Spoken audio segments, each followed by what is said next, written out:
Assalamualaikum warahmatullahi wabarakatuh. Perkenalkan, nama saya Rika Fernanda dan rekan kami bernama Injani Nur Syahada. Di sini saya akan mempresentasikan hasil kerja kelompok kami yang berjudul Kebijakan Fiskal dan Moneter Perdagangan Internasional terhadap Perspektif Ekonomi Syariah. Kebijakan fiskal dan moneter, upaya mencapai stabilitas makroekonomi. Stabilitas ekonomi makro merupakan faktor fundamental untuk menjamin pertumbuhan ekonomi yang berkelanjutan. Upaya untuk menjaga stabilitas ekonomi makro tersebut dilakukan melalui langkah-langkah tertentu untuk memperkuat daya tahan perekonomian domestik terhadap berbagai gejolak yang muncul, baik dari dalam maupun dari luar negeri. Koordinasi kebijakan fiskal, moneter, sektor real, dan daerah mutlak diperlakukan untuk mengantisipasi gejolak perekonomian dan mendorong pertumbuhan ekonomi. Di sisi moneter, upaya tersebut disertai dengan program kegiatan pembangunan yang dalam pelaksanaannya diharuskan menyertakan langkah-langkah untuk mengendalikan laju inflasi dan stabilitas nilai tukar. Kebijakan moneter. Kebijakan moneter adalah peraturan ataupun keputusan yang diambil oleh pemerintah demi mempengaruhi perkembangan faktor-faktor moneter agar sesuai dengan target yang ingin dicapai. Faktor-faktor moneter yang dipengaruhi di sini yaitu jumlah uang beredar, tingkat inflasi, nilai suku bunga, nilai bunga kredit, nilai tukar mata uang. Tujuan kebijakan moneter. Di sini terdapat 4 tujuan kebijakan moneter. Yang pertama yaitu pertumbuhan ekonomi. Semakin subur ladang perekonomian di dalam dan di luar negeri membuat banyak orang mendapatkan imbasnya. Hal ini seperti peningkatan tingkat pendapatan dan pengurangan pengangguran bisa terjadi. Jika hal ini berjalan lama, pertumbuhan ekonomi negara pun mampu tercapai. Yang kedua yaitu membuka lapangan kerja baru. Peningkatan kegiatan ekonomi berarti kebutuhan tenaga kerja pun akan naik. Kenaikan ini tentunya membuat banyak lapangan kerja menjadi semakin tersedia. Yang ketiga yaitu menciptakan kestabilan harga. Harga barang tentu berkaitan dengan jumlah uang yang beredar dalam masyarakat. Jumlah uang beredar ini sangat mempengaruhi tingkat inflasi. Selama ini, banyak uang beredar banyak, nilai inflasi akan naik tinggi. Nilai inflasi inilah yang menimbulkan peningkatan suatu harga. Yang keempat yaitu menjaga keseimbangan neraca, pembayaran dan perdagangan. Nilai mata uang pasti berbeda tiap negara, dan hal ini dipengaruhi oleh keseimbangan neraca pembayaran dan perdagangannya. Keseimbangan ini akan mempengaruhi seberapa besar cadangan devisa, banyak impor dan ekspor yang dilakukan, serta seberapa menariknya negara tersebut sebagai tempat inflasi. Jenis-jenis kebijakan moneter. Yang pertama, kebijakan moneter ekspansif. Kebijakan ini adalah kebijakan moneter yang bertujuan untuk menambah jumlah uang beredar. Kebijakan ini digunakan untuk memacu pergerakan ekonomi. Peredaran uang yang banyak akan mendorong masyarakat untuk menggunakan uangnya. Yang kedua, ada kebijakan moneter kontraktif. Kebijakan ini digunakan untuk mengerem perkembangan moneter ekspansif. Perlu diingat bahwa peredaran uang yang banyak juga memacu harga naik. Masyarakat yang membelanjakan uangnya tentu meningkatkan permintaan barang. Jika permintaan tinggi, harga barang pun akan menjadi naik. Jika tidak bisa dikontrol dengan maksimal, hal ini bisa terjadi suatu krisis ekonomi.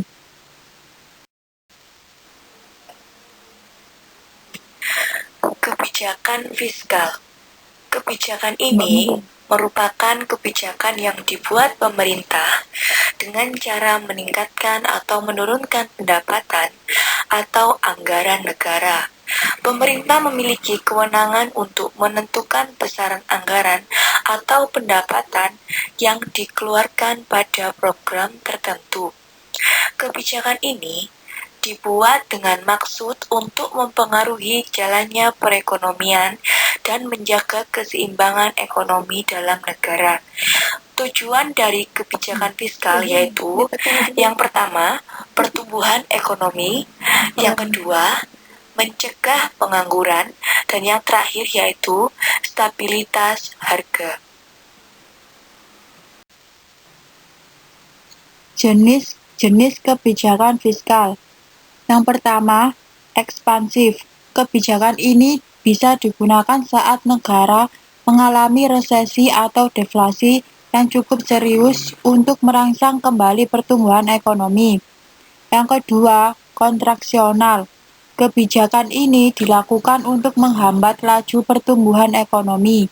Kebijakan ini dilakukan dengan memotong pengeluaran negara dan meningkatkan pajak. Komponen di dalam kebijakan fiskal. Di sini terdapat 4 komponen di dalam kebijakan fiskal. Yang pertama yaitu kebijakan perpajakan. Yang kedua, kebijakan pengeluaran. Yang ketiga, kebijakan investasi dan disinvestasi. Yang keempat, yaitu pengelola uang atau surplus.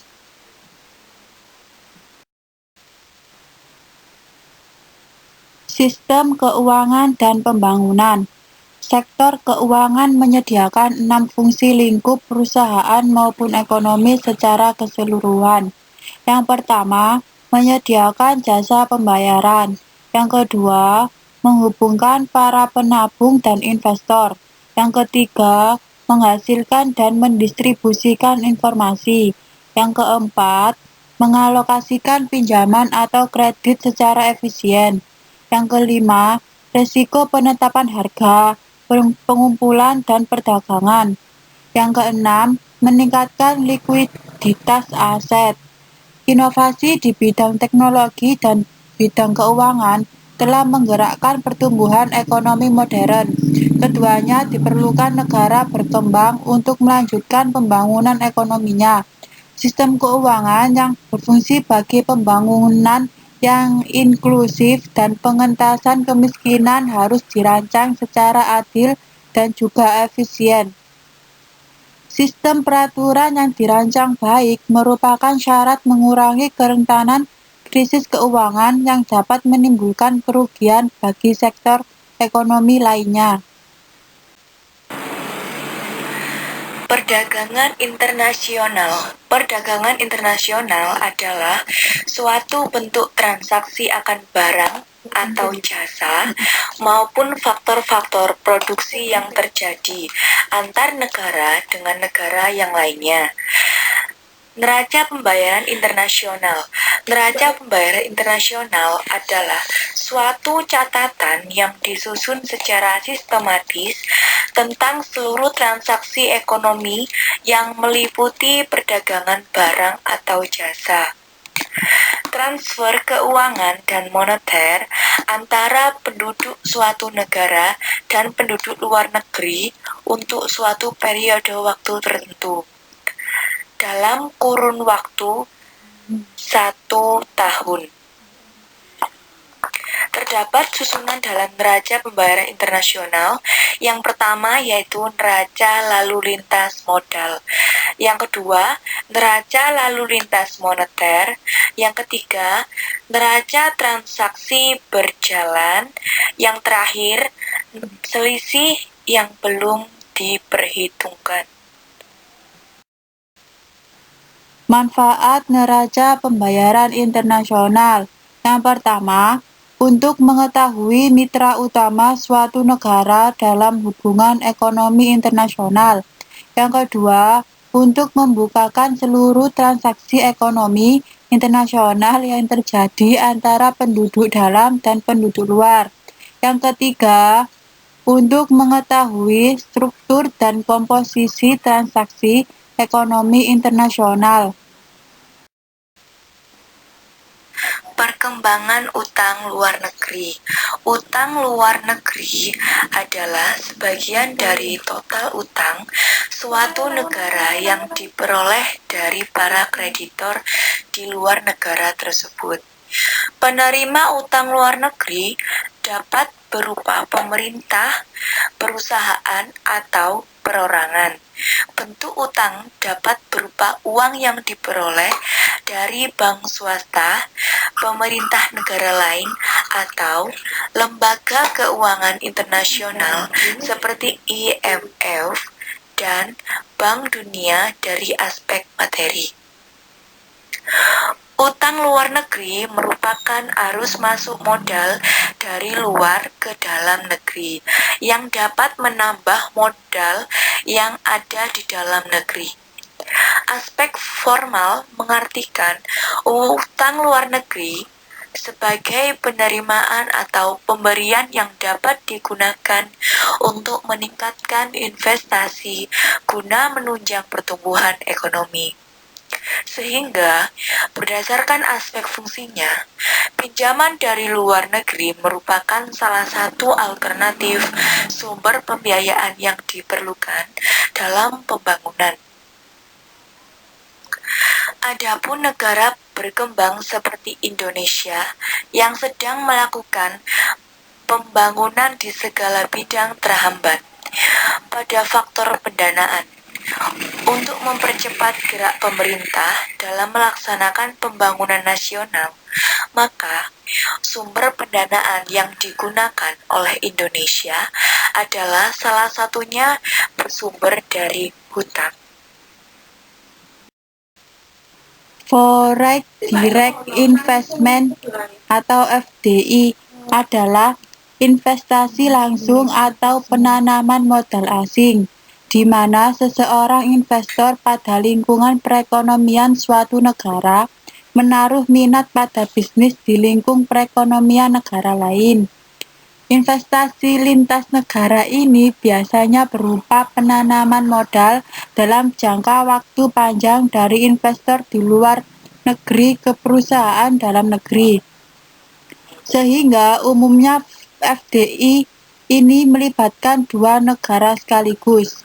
Salah satu contoh bentuk FDI adalah joint venture yang termasuk bentuk usaha tetap. Joint venture adalah perusahaan yang dimiliki bersama antara dua negara atau lebih. Perlu diingat bahwa FDI ini tidak termasuk dalam investasi yang dilakukan bursa saham. Manfaat investasi asing. 1. Manfaat investasi asing yaitu penanaman modal yang biasa disebut investasi global langsung. Investasi global langsung ini juga merupakan saluran penting untuk transfer teknologi antar negara. 2. Yaitu penanaman modal asing juga memungkinkan perusahaan dalam negeri untuk mempromosikan produknya ke pasar internasional karena telah terbuka akses ke pasar asing. Perluasan perdagangan ini bisa menjadi alat untuk membangun ekonomi suatu negara meliputi nilai masuk dan keluar saham, serta aliran modal dan pendapatan dari negara mitra maupun industri. Peran sistem keuangan. Sistem keuangan memegang peranan sangat penting dalam perekonomian. Sebagai bagian dari sistem perekonomian, sistem keuangan berfungsi mengalokasikan dan dari pihak yang mengalami surplus kepada yang mengalami defisit. Apabila sistem keuangan tidak stabil, dan tidak berfungsi secara efisien, pengalokasian dana tidak akan berjalan dengan baik sehingga dapat menghambat pertumbuhan ekonomi. Secara umum, dapat dikatakan ketidakstabilan sistem keuangan dapat mengakibatkan timbulnya beberapa kondisi yang tidak menguntungkan seperti yang pertama, transmisi kebijakan moneter tidak berfungsi secara normal sehingga kebijakan moneter menjadi tidak efektif.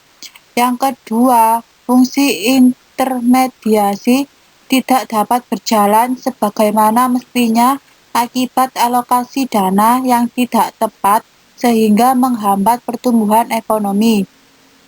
Yang ketiga, ketidakpercayaan publik terhadap sistem keuangan yang umumnya akan diikuti dengan perilaku panik para investor untuk menarik dananya sehingga mendorong terjadinya kesulitan likuiditas. Yang keempat, sangat tingginya biaya penyelamatan terhadap sistem keuangan apabila terjadi krisis yang bersifat sistematik. Pandangan Islam terhadap uang. Dalam konsep ekonomi Islam, uang adalah milik masyarakat atau money is goods public.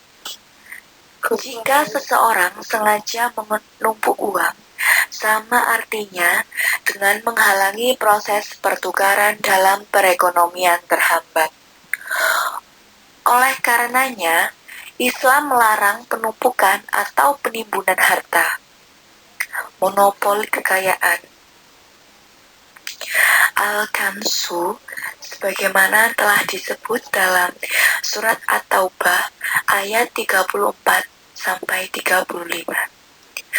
Islam sangat menganjurkan bisnis atau perdagangan, investasi di sektor real.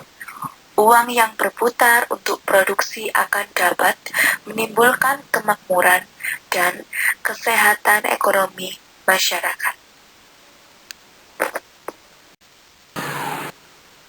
Instrumen kebijakan moneter dalam konvensional dan syariah. Ada 4 instrumen yang digunakan untuk mengatur jumlah uang yang beredar. Pertama, operasi pasar terbuka adalah pemerintah mengendalikan jumlah uang beredar dengan cara menjual atau membeli surat-surat yang berharga milik pemerintah. Yang kedua, fasilitas diskonto. Di tingkat bunga diskonto adalah tingkat bunga yang ditetapkan pemerintah atas bank-bank umum yang menjamin bank sentral. Yang ketiga, rasio cadangan wajib. Penerapan rasio cadangan wajib juga dapat mengubah jumlah uang yang beredar. Jika rasio cadangan wajib diperbesar, maka kemampuan bank memberikan kredit akan lebih kecil dibandingkan sebelumnya. Yang keempat, imbauan moral. Dengan imbauan moral, otoritas moneter mencoba mengarahkan atau mengendalikan jumlah uang yang beredar. Kebijakan ini dijalankan oleh bank sentral. Instrumen-instrumen konvensional yang mengandung unsur bunga tidak dapat digunakan pada pelaksanaan kebijakan moneter berbasis Islam. Dalam ekonomi Islam, tidak ada sistem bunga sehingga bank sentral tidak dapat menerapkan kebijakan diskon rate tersebut. Bank sentral Islam memerlukan instrumen yang bebas bunga untuk mengontrol kebijakan ekonomi moneter dalam ekonomi Islam. Mazhab instrumen kebijakan moneter dalam ekonomi Islam. Di sini terdapat beberapa mazhab instrumen kebijakan moneter dalam ekonomi Islam. Mazhab pertama atau Iqtisaduna.